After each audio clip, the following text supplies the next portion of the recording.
Hello and welcome to another episode of the Next Iteration podcast. This is Chirag, and with me I have Chands. Today we're going to talk about architecture decision records, and we're going to do a whole series on why you should look at adopting architectural decision records in your teams as a tech lead. But first, we want to talk about why decision making is tough and what are the common challenges that leaders, technical leaders, face around decision making. So let's talk about that, Chance. You were saying just before we were getting started that the first thing is that how do you make the right decisions? How do you know that you are making the right decision? That's the first one, right? So can you Yeah. elaborate on that? Yeah, Chirag. Let's step back a bit. Let's not even think about ADRs now. If you just think about decision and decision making, right, it itself is a non-trivial process.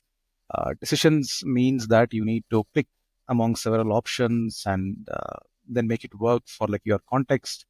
And especially in the field of software and in like, architecture and also technology, decisions are not binary or straightforward. It's not like somebody else did it, so it applies to me.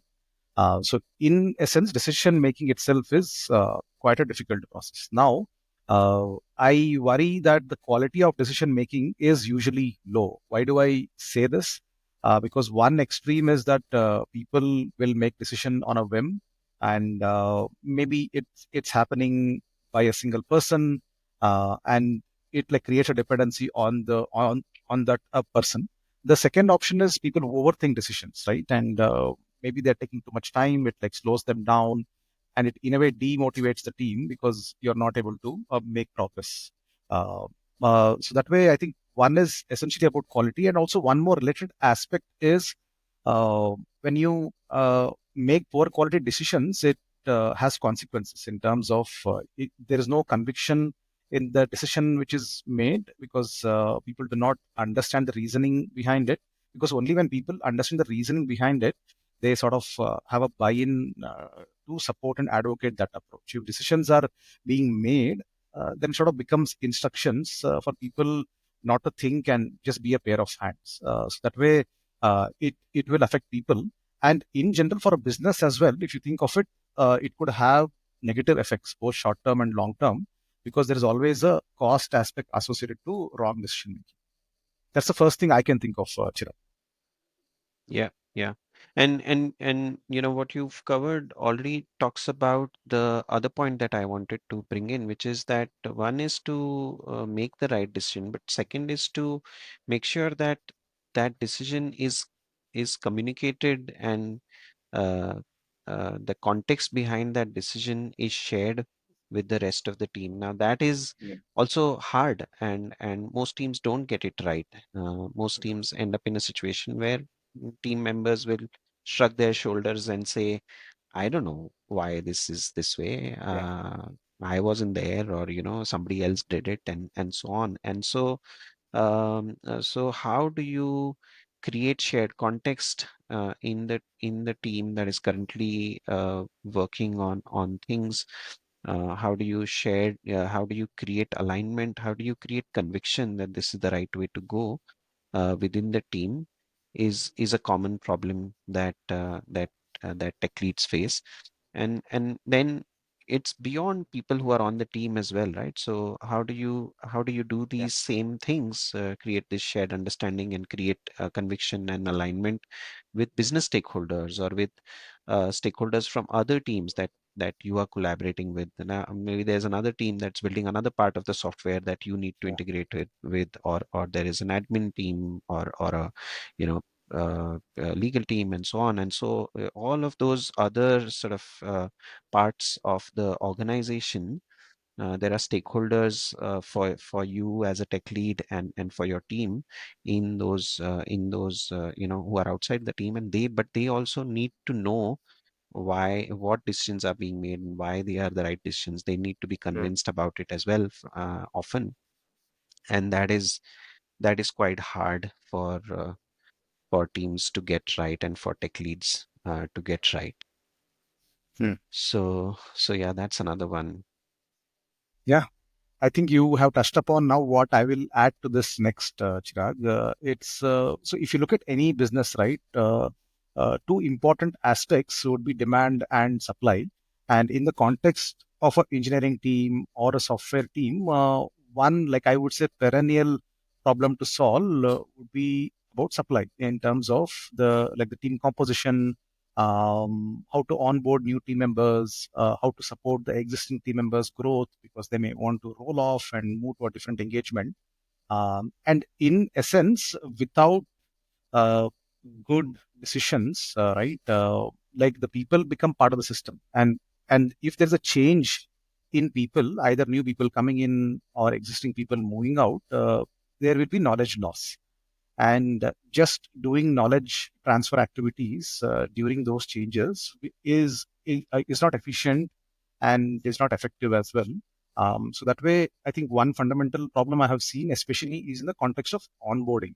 A new team member joins and they have joined an established team uh, who has achieved who have achieved business success and have very ambitious goals to chase. And this new person is seeing a myriad of technology choices and process choices, and they are not able to relate to it because it feels alien based on the current world which they had earlier. And so that person can react in two ways. One is they're going to blindly accept everything because they just want to integrate into the team faster, create an impact, walk the talk, and then look at options on what could be better. But they don't feel safe enough to express his opinions because things are not clear. The second option is somebody is very confident and they have seen the exact choices fail elsewhere, and they would challenge it outright from day one. And I mean, like the first person or the first behavior, they are unable to commit to anything because they don't have clarity and they are not convinced about the current approach. And like especially like in the second approach, now the onus falls on the existing team to build conviction faster, like in the new team member. Otherwise, it will lead to slowing down of work. There could be potential frustrations and then even frictions because the existing team might have done the right thing, but because there is no explicit knowledge captured, now they're unable to advocate for what they have been doing for so long. So that way, this challenges in terms of like people churn and onboarding is also a big one. Yep, yep. So let me then summarize what we've covered. Is that decision making, technical decision making, architectural decision making is problematic for many teams. It's hard to get it right, and there are Yeah. a bunch of things about it that are hard to get it right. One is how do you make sure that you are making the right decisions and taking into consideration various context and various options before making a decision. That's hard to get right. The other is that it's hard to um, align the team and create consensus, create conviction about why this is the Yes. right decision to make. It's also often tough to create shared understanding with your business stakeholders and Yeah. other external stakeholders about decisions that are being made and the trade-offs involved in that. And finally, it's hard when you have new people joining in, which is quite often. It's Yeah. hard for them to understand what decisions were made, and then it slows down their assimilation into the project, which is tough for them, but also it means it's tough for the team also to grow, and it reduces their confidence to grow.